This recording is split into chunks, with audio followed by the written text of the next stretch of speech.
Hello बच्चा party. और कैसे आप सभी, आई होप बढ़िया होंगे। तो बच्चा पार्टी आज अपन लोग बेटा बात करेंगे, बेहद इंपॉर्टेंट थ्योरी है। क्लास 9th में बात करें तो क्लास 9th में भी यूज होती है, उसके साथ साथ क्लास 11th में भी इसको आप डिस्कशन पढ़ते हैं। तो चलिए डिटेल में पढ़ते हैं। अब बात करते हैं अपन लोग सबसे पहले कि जो डाल्टन थे इनने क्या किया था। तो अगर अपन लोग बात करें तो जो डाल्टन थे एक चोर थे, एक प्रकार से चोर मान लो इनको, इंसान बढ़िया थे, लेकिन इन्होंने क्या किया, जो मैंने आपको प्रीवियस वीडियो में लॉज जो सिखाए थे, लॉ ऑफ केमिकल कॉम्बिनेशंस में, अपने यहाँ 9th में तो दो ही हैं, conservation of mass of constant composition या law of definite proportion.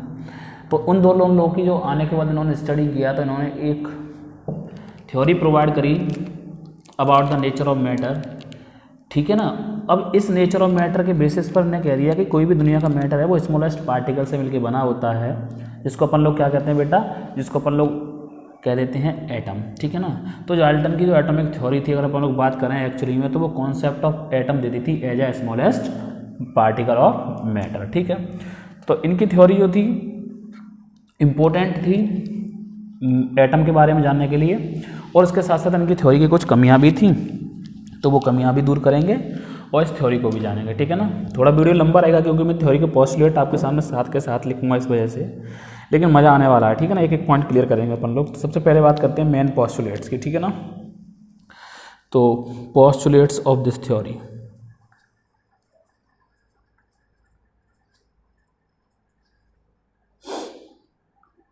Of this theory, इस थ्योरी के कुछ इंपॉर्टेंट पोस्टुलेट्स हैं, उनकी बात करते हैं, फिर एकदम बढ़िया तरीके से सब कुछ सीखते हैं बोलो। तो पहला पोस्टुलेट समझिए ज़रा। पहला पोस्टुलेट आप सब जानते हो, इन्होंने कहा था कि इस संसार का प्रत्येक जो मैटर है वो स्मॉलेस्ट पार्टिकल से मिलकर बना है, और स्मॉलेस्ट पार्टिकल को इन्होंने क्या नाम दिया, एटम, ठीक है। यानी all matter is made up of very small particles, और यही स्मॉल पार्टिकल क्या थे, atom. These small particles called atom.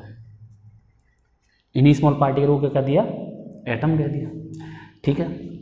अगली बात, अब अगली बात मैं यहीं से समझा दे रहा हूँ, उसी पॉइंट से पॉइंट पढ़ाने की कोशिश नहीं कर रहे। तो अगली बात क्या है कि जो एटम है उसको अपन लोग डिवाइड नहीं कर सकते इनके अकॉर्डिंग, यानी atom can not be further broken down, यानी कि एटम को दोबारा से नहीं तोड़ सकते। इसका मतलब क्या हुआ, एटम सर्टेनली इंडिविजुअल हैं एंड इंडेस्ट्रक्टिबल, मतलब इतने छोटे पार्टिकल हैं कि इनको नष्ट नहीं किया जा सकता, ठीक है। मतलब अगर उनकी बात करें एटम की, तो एटम इनके अकॉर्डिंग दोबारा डिवाइड नहीं कर सकते। ये इनका आगे चल के ड्रॉबैक्स होगा, यानी लिमिटेशन होगा, बट अभी तक इन्होंने जो थ्योरी में दिया है वो इन्होंने क्या कहा है कि एटम स्मॉलेस्ट पार्टिकल है इनके अकॉर्डिंग, सबसे छोटा है और जिसको हम फर्दर डिवाइड नहीं कर सकते, और इंडेस्ट्रक्टिबल एलिमेंट मतलब अल्टीमेट पार्टिकल है, बहुत ही ज़्यादा छोटा। ओके, तो चलिए दूसरा पोस्टुलेट समझ लीजिए। मैं पोस्टुलेट कम लिखवाऊंगा, ठीक है, लेकिन जो आपके पोस्टुलेट लिमिटेशन में आएंगे वो लिखवा दूंगा, दोनों तीनों चारों जितने भी हैं। यानी atoms can neither be created nor be destroyed. I hope मज़ा आ गया होगा। यानी कि एटम को ना ही तो क्रिएट किया जा सकता, ना ही डिस्ट्रॉय किया जा सकता। और ये किसको कहता है लॉ, ये लॉ किसको कहता है, ये वाला जो पोस्टुलेट है वो किस लॉ को कहता है, वो कहता है law of conservation of mass को, यानी मास can neither be created nor be destroyed. जब एटम ही नष्ट नहीं होगा तो उसका मास भी कांस्टेंट रहेगा, ठीक है ना। चलिए थर्ड पोस्टुलेट समझिए बेटा खूब अच्छे से। थ्योरी को एक एक पॉइंट की डिटेल में समझने की कोशिश कीजिएगा इसको, ठीक है ना।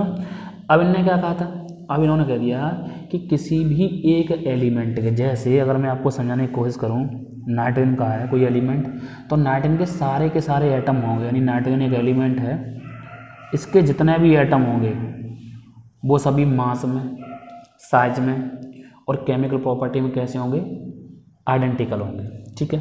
यानी all the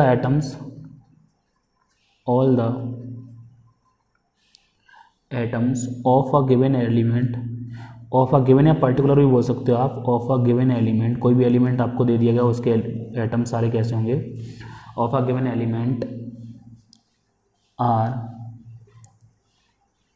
identical in all respect, in all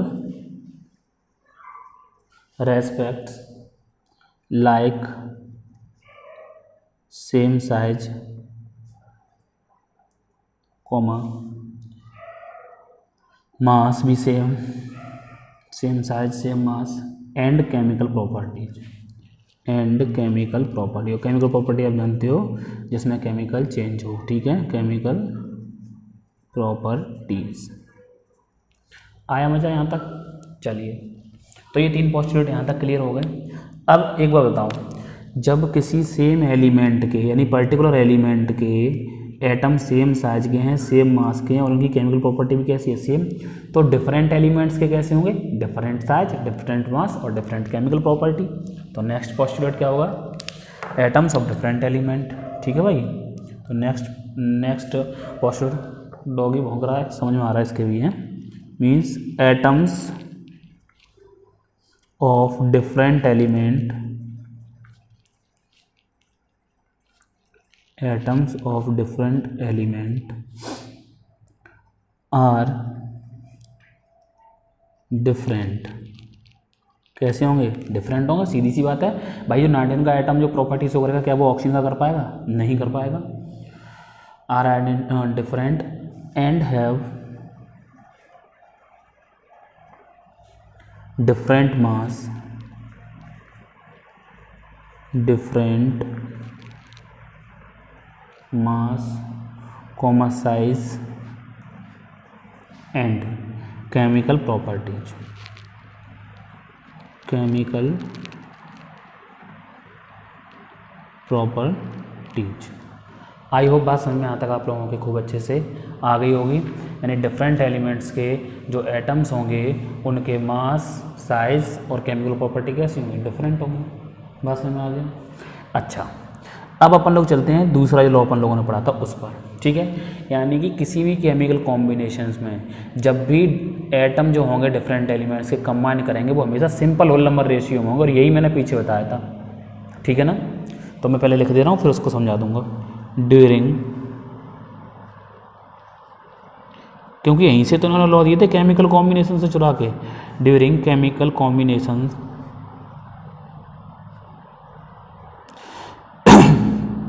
atoms of different elements combine in a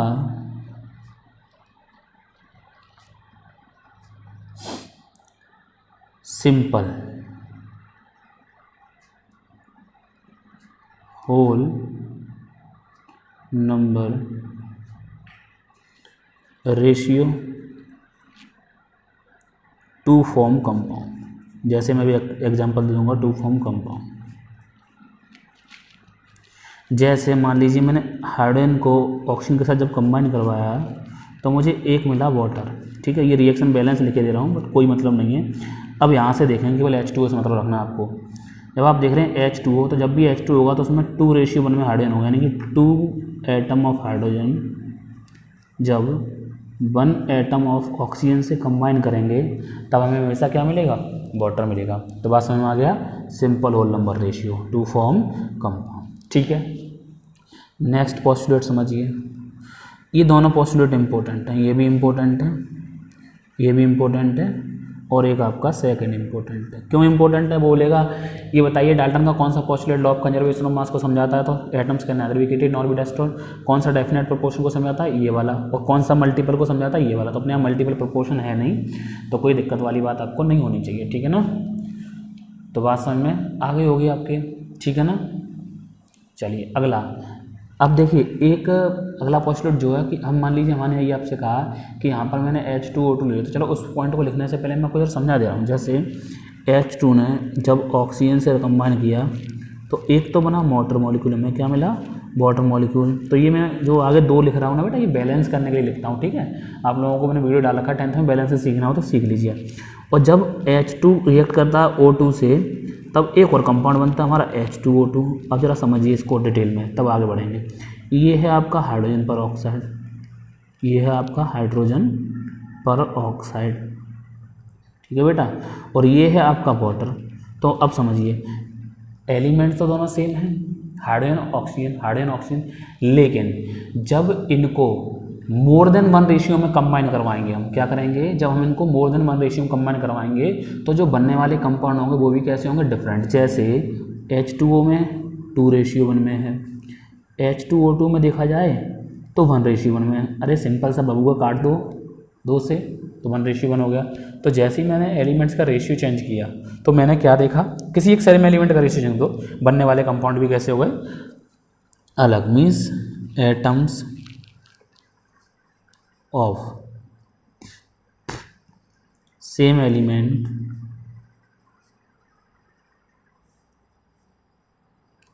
can combine in more than 1 ratio, ठीक है ना, to form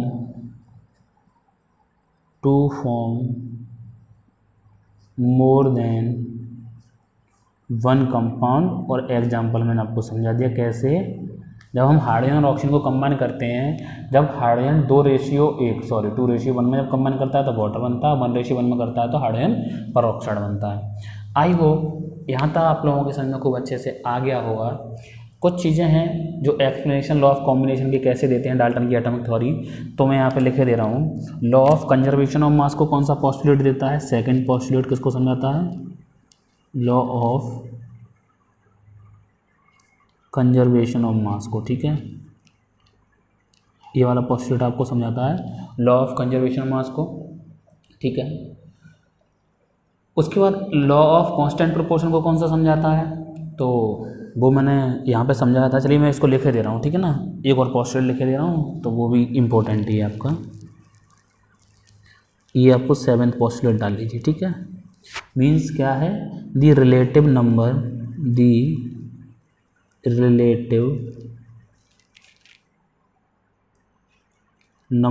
एक्चुअली मैं ऐसा था मैं लिखने वाला था यहीं पे था, बट मैंने शायद चेंज कर दिया। कोई दिक्कत नहीं, ऊपर नीचे हो जाते हैं, आपको बस पोस्टुलेट का नंबर याद नहीं रखना, पोस्टुलेट याद रखना है। The relative number and kinds of atoms are constant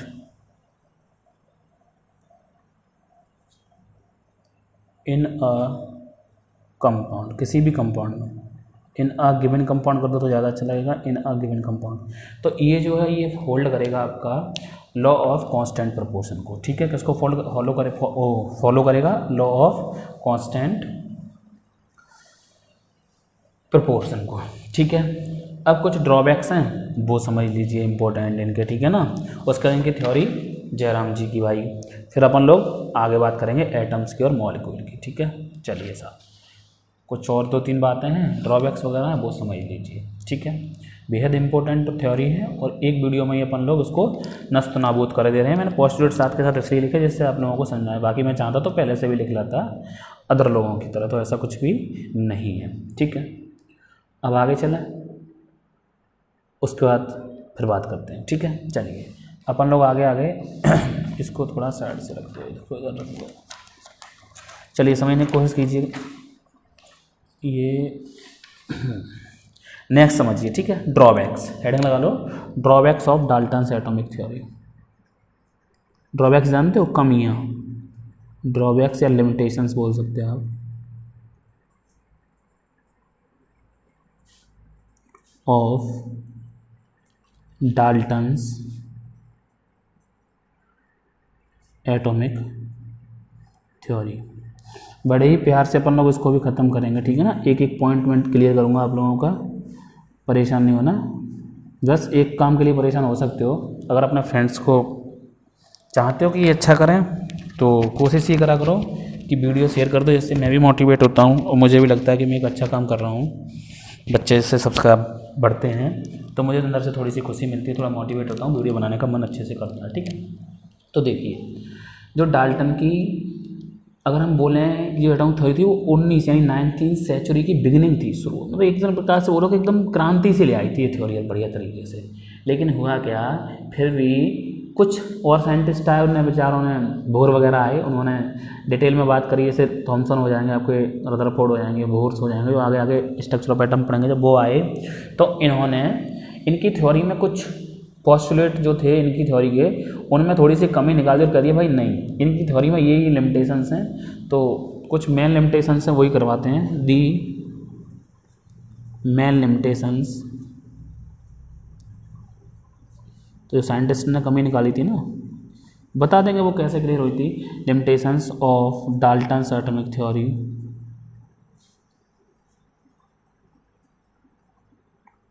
atomic theory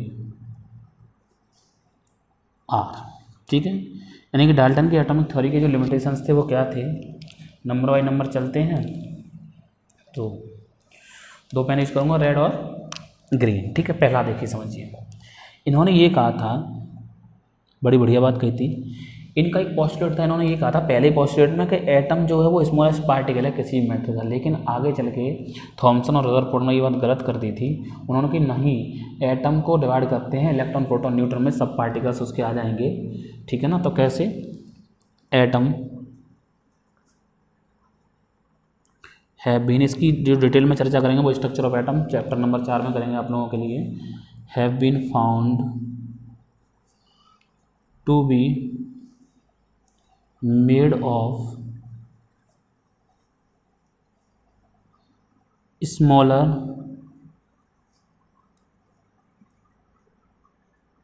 सब एटॉमिक पार्टिकल्स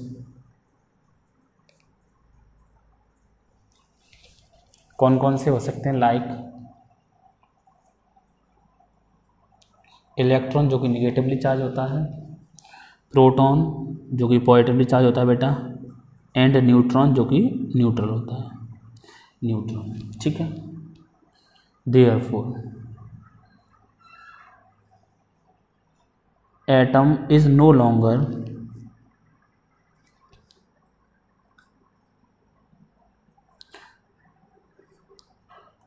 इंडिविजिबल।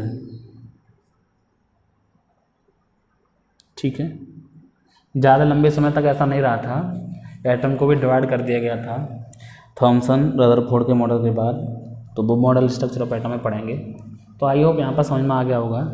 उसके बाद नेक्स्ट बात करेंगे, इन्होंने अगला पोस्टुलेट क्या कहा था, इन्होंने ये कहा था कि एटम्स ऑफ सेम एलिमेंट में हैव, बताओ, इन्होंने कहा था atoms of same element have same atomic mass, but नहीं, सेम एलिमेंट के मास डिफरेंट होते हैं। अब अपन लोग आइसोटोप्स की बात करते हैं। ठीक है, मैं समझा दूंगा आइसोटोप्स क्या होते हैं, पहले पोस्टुलेट, उसके बाद बात करेंगे, यानी कि एटम्स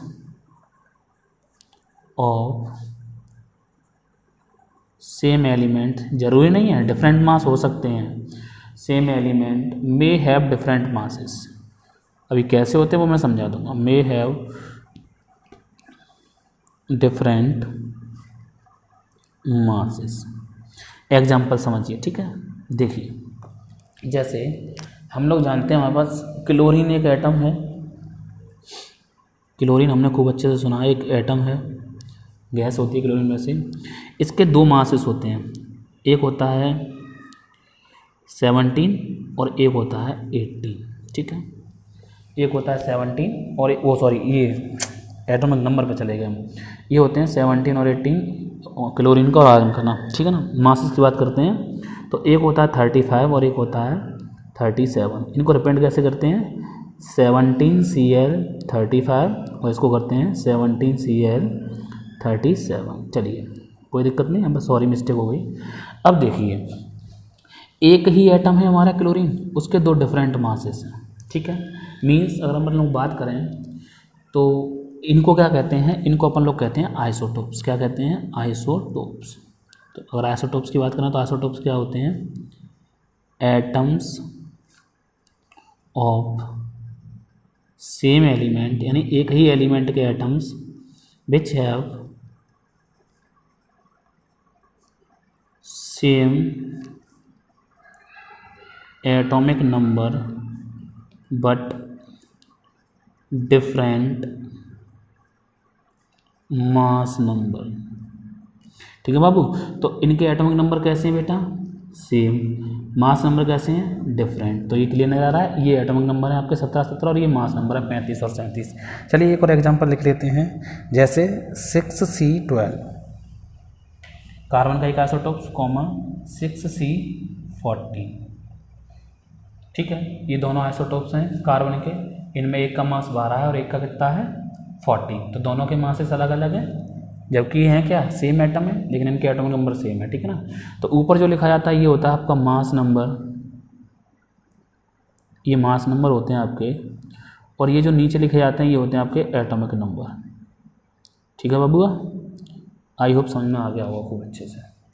तो आइसोटोप समझ में आ गए होंगे। अब मैं आगे बढ़ रहा हूँ, देखिए फिर उन्होंने एक बात कही थी ये कि दो डिफरेंट एटम्स होंगे या एलिमेंट्स होंगे, दो डिफरेंट एलिमेंट्स के जो एटम्स होंगे उनके कभी भी मास सेम नहीं होंगे, लेकिन अभी हम सेम दिखा दे रहे हैं। और जब सेम होते हैं दो डिफरेंट एटम्स, दो डिफरेंट एलिमेंट्स के एटम के मास, यानी कि जब दो डिफरेंट एलिमेंट्स के एटम के मास जब सेम हो जाए तो उन्हें अपन लोग कहते हैं आइसोबार। तो अगली स्टेप यही है, चलिए देखते हैं क्या है, पहले अंग्रेजी उसके बाद समझते हैं एग्जाम्पल। यानी atoms of different element, atoms of different element, atoms of different element may be similar in one or more respect। कैसे कैसे समझिए, देखो सेम एटॉमिक मास की बात कर ले रहे हैं डिफरेंट रेस्पेक्ट में। पहले किसकी बात कर रहे हैं? सेम एटॉमिक मास की। ठीक है,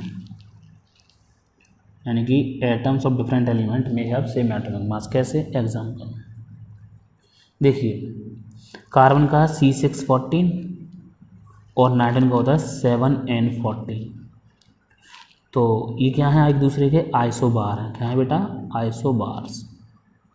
ठीक है, अगला 18 आर्गन 40 और 18 कैल्शियम 40, ये भी क्या है? एक दूसरे के आइसोबार।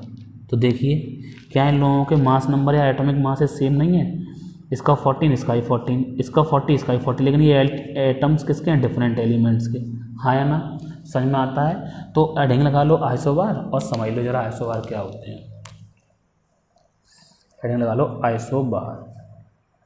आपको पेपर में ही लिखनी है इसकी पोस्टुलेट के साथ हेडिंग, ये मैं समझाने के लिए लिख रही है। ठीक है ना, आपको केवल एग्जांपल्स देने बेटा। ओके, तो सच एटम्स ऑफ डिफरेंट एलिमेंट, सच, आप चाहें तो यहाँ से भी बना सकते हैं बट मेरी लैंग्वेज चेंज होगी थोड़ी सी। Such atoms of different element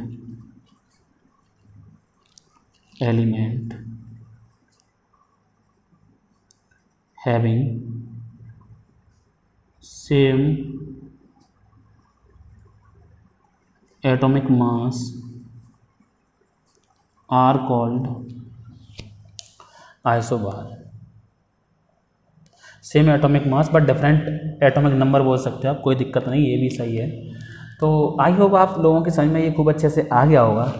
next video में अपन लोग बात करेंगे बेटा मॉलिक्यूल्स वगैरह, एलिमेंट्स वगैरह क्या होते हैं। वैसे मैं प्रीवियस वीडियो में डाल चुका हूँ, मैं कोशिश करूँगा कि उन्हीं वीडियो को यहाँ पर शिफ्ट कर दूँ या नहीं बना देंगे। लेकिन उसके बाद अपन लोग यहाँ पर जो डिटेल में पढ़ने वाले हैं वो मोल कॉन्सेप्ट, आपका केमिकल कॉम्बिनेशन और केमिकल फॉर्मूला, नहीं फॉर्मूला बनाना सीखना हम लोगों को कैसे। तो उसके लिए मैं कुछ पॉइंट्स दूंगा चार्ज की, तो वो पॉइंट्स आप लोग रट लेना लिख कर। ओके, मिलेंगे नेक्स्ट वीडियो में, तब तक आप सभी अपना ख्याल रखिएगा। Goodbye, take care.